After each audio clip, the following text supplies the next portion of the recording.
کے ضمن میں اس حدیث کو رسول اللہ نے ارشاد فرمایا۔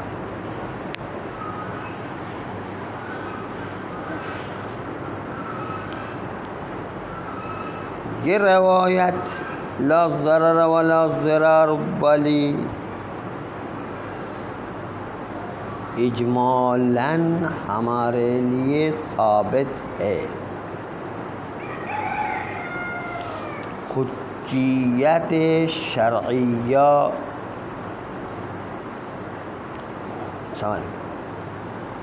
و سند معتبر قرار پاتی ہے۔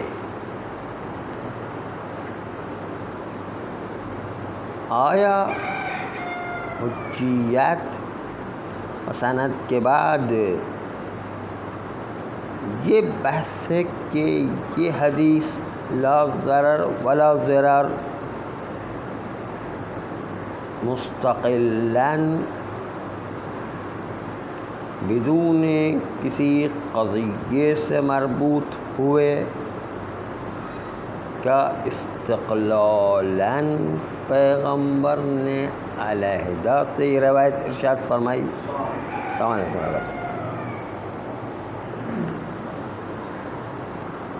یا ان کہ یہ روایت لا ضرر ولا ضرار کسی واقعے کے ضمن میں ارشاد فرمائی، جیسے سمرہ ابن جندب کے واقعے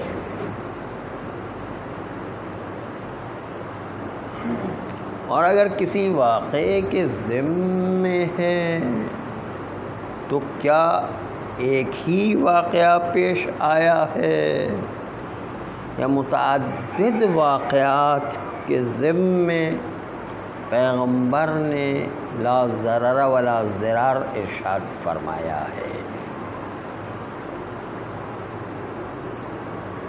یہ چند احتمالات تھے کہ جو ہم روایت لا ضرر ولا ضرار کے احتمالات میں استفادہ کرتے ہیں۔ البتہ یہ ضرور ذہن نشین ہونا چاہیے کہ اگر لا ضرر ولا ضرار مستقل ہو بدون کسی واقعے کے تو اس کا اثر کچھ اور ہوگا، اور اگر کسی واقعے کے ضمن میں لا ضرر ولا ضرار آ جائے تو واقعے کی مناسبت سے لا ضرر ولا ضرار کا معنی کیا جائے گا، اس لیے کہ واقعات میں بہت ساری چیزیں ضمناً وہ ذکر ہو جاتی ہیں جو قاعدے کا جز ہوا کرتی ہیں، لیکن وہ واقعے کے ضمن میں ذکر ہو رہی ہوتی ہیں۔ اس لیے دیکھنا پڑے گا کہ قاعدے لا ضرر ولا ضرار استقلالی ہے یا واقعے کے ضمن میں کبرے کلی بن رہا ہے اور ایک واقعے کے ضمن میں ہے یا متعدد واقعے کے ضمن میں۔ تلمیذ بزرگوار مرحوم محقق نائینی اعلی اللہ مقامہ، تلمیذ کا نام ہے مرحوم آقا شیخ موسی خنساری۔ اس تلمیذ نے آقا نائینی کے بیع کے دروس تقریر اور املا فرمائے ہیں۔ اگرچہ کہ مرحوم آقا آملی نے بھی تقریرات بیع نائینی کو لکھا ہے، لیکن معروف آغائے موسیٰ خنثاری ہیں۔ در آخر جلد دوم تقریرات بے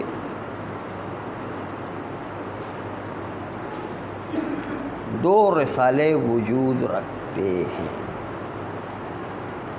ایک رسالہ در لباس مشکوک کہ جو خود آغائے نائینی کے قلم سے ہے، اور دوسرا رسالہ قائد لا ضرر و ضرار میں ہے۔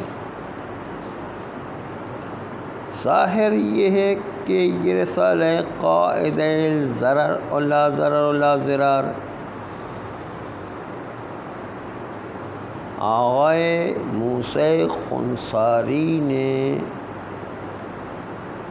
تقریرات آغائے مرحوم نائینی سے لکھے ہیں، اما ایسا لگتا ہے کہ موسیٰ خنثاری نے خود ان تقریرات کو بیان کیا ہو، لیکن ظاہر یہ ہو رہا ہے کہ قائد لا ضرر موسیٰ خنثاری اصل میں تقریرات مرحوم نائینی اعلی اللہ مقامہ ہے۔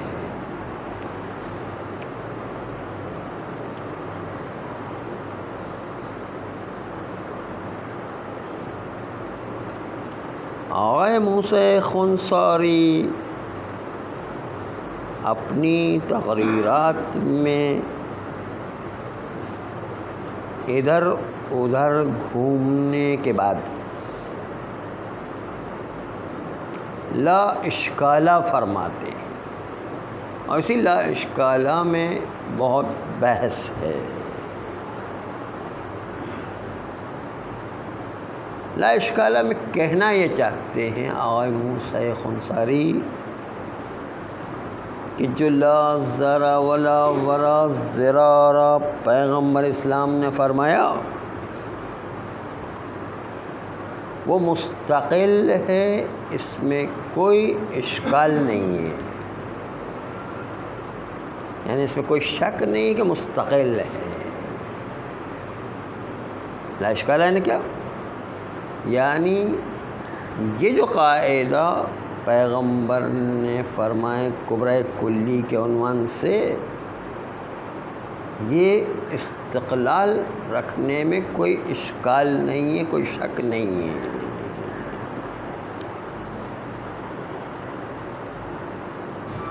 یعنی اس کو جریان کے ذمے اور واقعے کے ذمے نہ مانے، مستقل مانے۔ السلام علیکم۔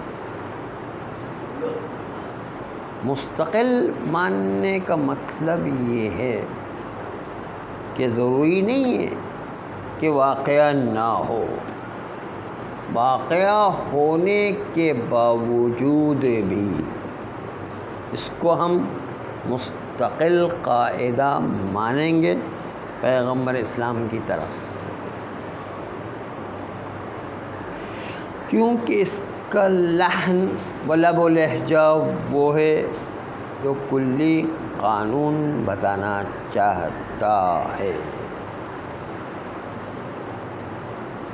اس لیے پہلی بات تو ہم آپ کو یہ ذکر کریں گے کہ لا ضرر ولا ضرار بعض روایتوں میں بغیر واقعے کے آیا ہے، واقعے کے ضمن نہیں آیا ہے۔ بعض روایتوں میں ایسا ہے، جیسے وہ والی روایت جو کل بھی گزر گئی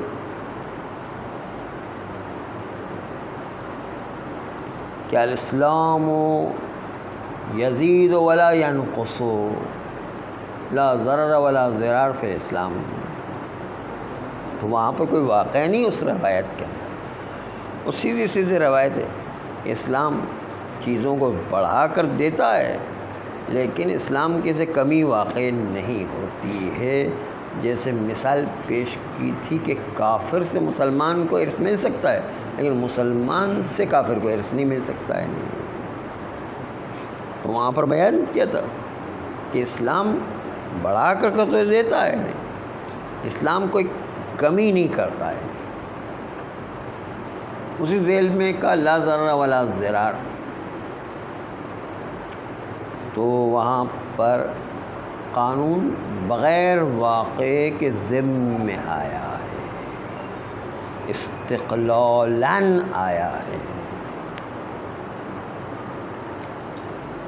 یہ تو پہلی بات آغائے موسیٰ خنساری کی شاگرد آغائے نائینی جو تقریرات بیع آغائے نائینی کے ذمہ میں فرماتے ہیں۔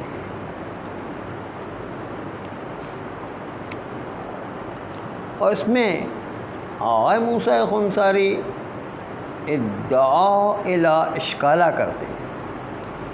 لا اشکالہ مطلب کوئی شک ہی نہیں ہے کہ قانون لا ضرر ولا ضرار کا مستقل ہے، اور کوئی اس میں شک و شبہ و اشکال نہیں ہے، یعنی کوئی اختلاف نہیں ہے، اس میں بول رہے ہیں کوئی شک ہی نہیں ہے اس کے اندر ہے نا۔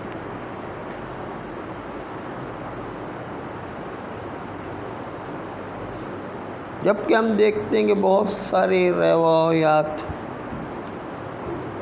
جس کو ہم ملاحظہ کر چکے ہیں، لا ضرر ولا ضرار کو جنبہ تسجیلی قرار دیتے ہیں، یعنی واقعے کے ذیل میں یہ قانون آیا ہے، مستقل نہیں ہے۔ واقعے کے ذیل میں آنے کا مطلب یہ ہے کہ واقعہ اس قانون میں اثر انداز ہو سکتا ہے، کیونکہ بہت ساری باتیں قانون کی واقعے کے ضمن میں بھی ذکر کی جاتی ہیں، اس لیے ہو سکتا ہے کہ واقعے کے ذیل میں ذکر کیا جائے تو واقعے کے اندر بھی کچھ ایسی باتیں ہوں اس قاعدے لا ضرر ولا ضرار کے ساتھ منسلک ہو۔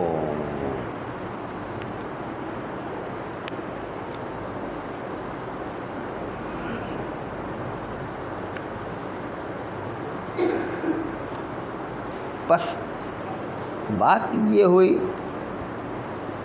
کہ مستقلاً اگر کہتے ہیں تو اس کا کچھ اور مطلب نکلتا ہے، اور سمرہ ابن جندب کے واقعے کے ذیل میں کہتے ہیں تو اس کا کچھ اور مطلب نکلتا ہے۔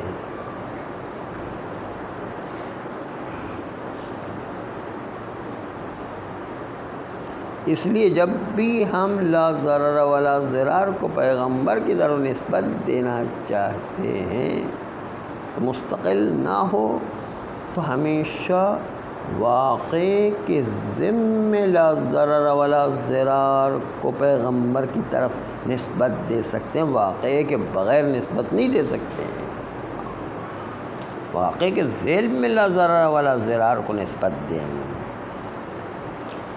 اس لیے کہ واقعے میں کچھ ایسی پوشیدہ چیزیں ہو سکتی ہیں کہ جس کو پیغمبر نے اسی واقعے کے ذیل میں ذکر کیا ہو، اور پھر قانون کلی کے طور پر قاعدے لا ضرر ولا ضرار کو ذکر کیا ہو۔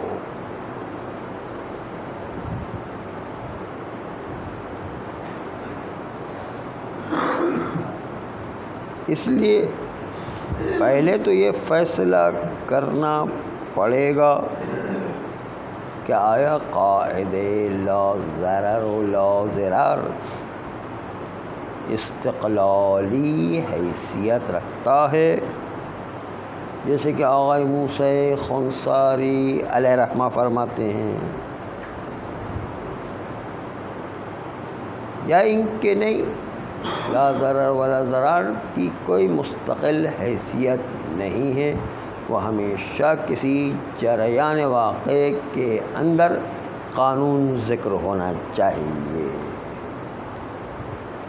تو پھر ہم قانون میں قاعدے کو بتائے بغیر تنہا لا ضرر ولا ضرار کو پیغمبر کی طرف نسبت نہیں دے سکتے ہیں۔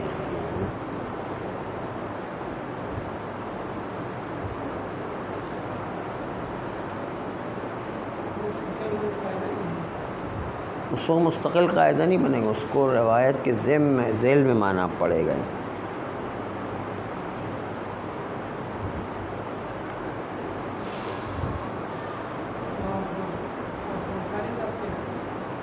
ان کے نزدیک مستقل ہے، کوئی لا اشکال ہے، ہاں، لیکن کہتے ہیں کہ بھائی مستقل تو ہے، کسی واقعے کے ضمن میں بھی آ جائے تو اس حدیث کا واقعے سے کوئی تعلق نہیں ہے، ان کے وہ اپنی جگہ مستقل قانون ہے۔ ہاں، واقعہ جو ہے اس کا ایک مصداق یا اس کا ایک جزئی قرار پائے گا، قانون وہی کا وہی رہے گا، چاہے واقع ہو یا واقع نہ ہو، وہ مستقل مانتے ہیں واقع۔ ہاں، واقع ہو تو بھی اس قاعدے و حدیث کو لا ضرر ولا ضرار کو مستقل مانتے ہیں، کہتے ہیں اس کا واقع سے کوئی تعلق نہیں ہے۔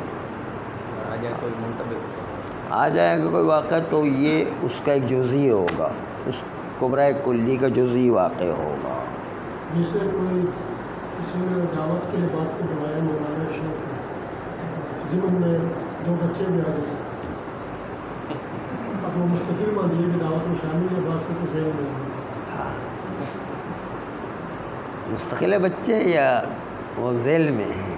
بچے لے کر آ گئے، بچوں کو تو نہیں بلایا تھا، بلایا باپ کو مولانا ہے، اس کو 2 بچے بھی لے کے آیا تھا۔ تو یہ بچے مستقل ہوں گے باپ کے علاوہ، یا بچے باپ کے ذمے میں شمار کیے جائیں گے؟ دعوت کے اندر کیسی پوزیشن ہے؟ ہاں، سوچنے کی بات ہے۔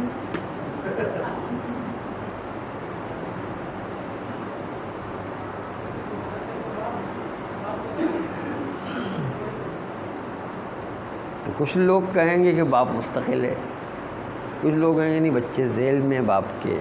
ہاں،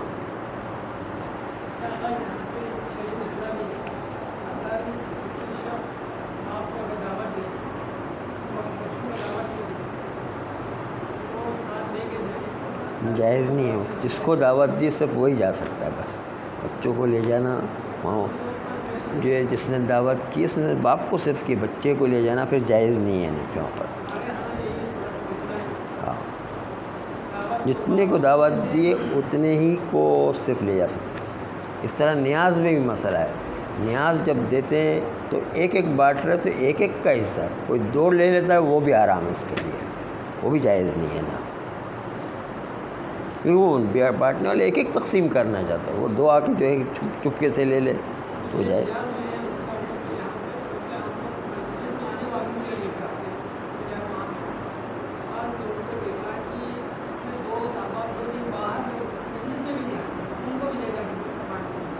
ان کو جا کے کھلاتے ہیں یا ان کو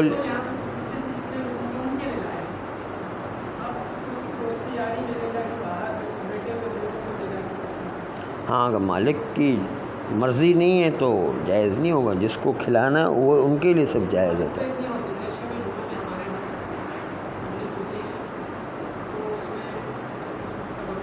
تو انتظامیہ جو بھی ہو ان کی مرضی تو نہیں ہے نا، باہر والوں کو کھلائے نہیں مجلس کے لیے نا، تو بس تو پھر باہر لے جانا جائز نہیں ہے، پھر وہاں پر باہر لے جانا جائز نہیں، اس لیے کہ باہر والوں کے لیے تھوڑی نیاز ہے، وہ مجلس میں شرکت کرنے والوں کے لیے بس۔ اس طرح نیاز جب تقسیم کی جاتی ہے تو مالک کی مرضی یہ ہوتی ہے کہ نیاز آنے والوں کو کھلایا جائے. کوئی جو پلاسٹک میں بھر کے اس کی مرضی کے خلاف اپنے لیے گھر کے لیے لے جاتا ہے وہ بھی جائز نہیں، کیونکہ اس کی مرضی تھوڑی کہ گھر کے لیے دے رہا ہے، وہ تو یہاں کھلانے کے لیے دے رہا ہے، وہ بھی جائز نہیں ہے نا.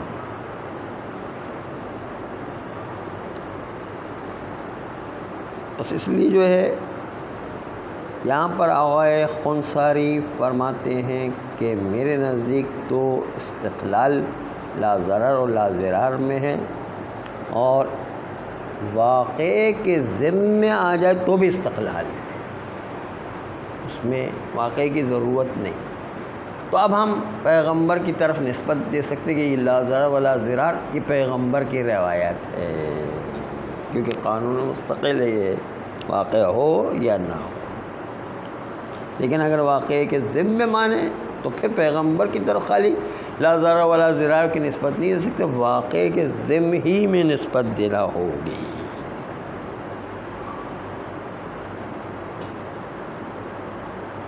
تردید نہیں ہے کہ لا ضرر ولا ضرار بلا اشکال سمرہ ابن جندب کے واقعے کے ذیل میں تو ذکر ہوئی ہے،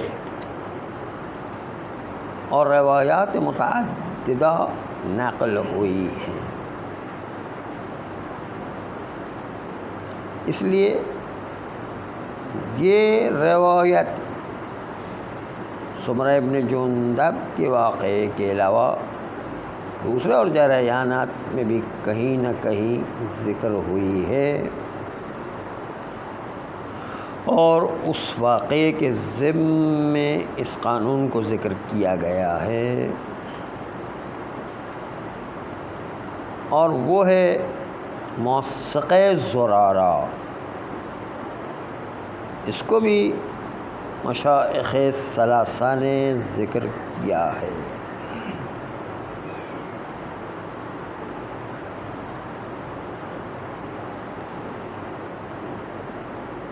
اور مشائخ ثلاثہ نے ذکر کرنے کے بعد سمرہ ابن جندب کی روایت کو نقل کرتے ہوئے پورے واقعے کو ذکر کرنے کے ساتھ ساتھ شفعاء والے مسئلے میں بھی لا ضرر ولا ضرار کو ذکر کیا گیا ہے.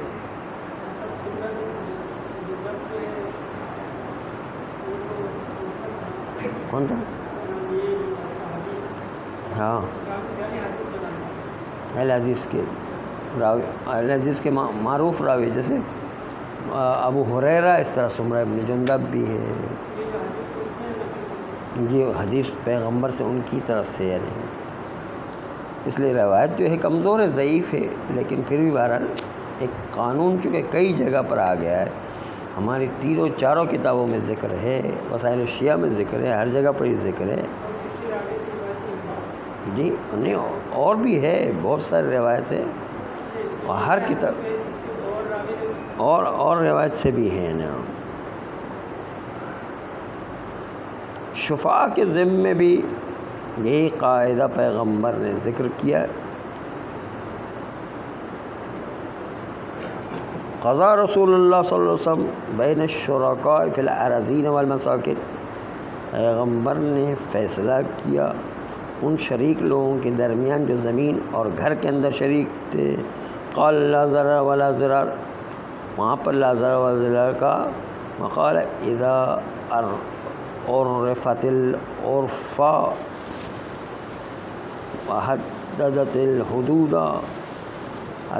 الحدود فلا شفاعت. اگر گھر کے اندر مشاع نہ ہو بلکہ ہر ایک کا اپنا حصہ تقسیم شدہ ہو تو پھر وہاں شفاع نہیں ہے. لیکن قاعدہ لا ضرر ولا ضرر وہاں شفاع کے مسئلے میں بھی آ گیا ہے. بس چونکہ سمرہ کے ذمے آیا ہے اس لیے اس بات کا طے کرنا ضروری ہے کہ آیا واقعے کے ذمے اس قاعدے کو مانیں گے یا مستقل اس کو حیثیت دیں گے، اور مستقل حیثیت دینے کے بعد سمرہ کے واقعے کو اس قاعدے کا جزئی و مصداق مانیں گے. صلی اللہ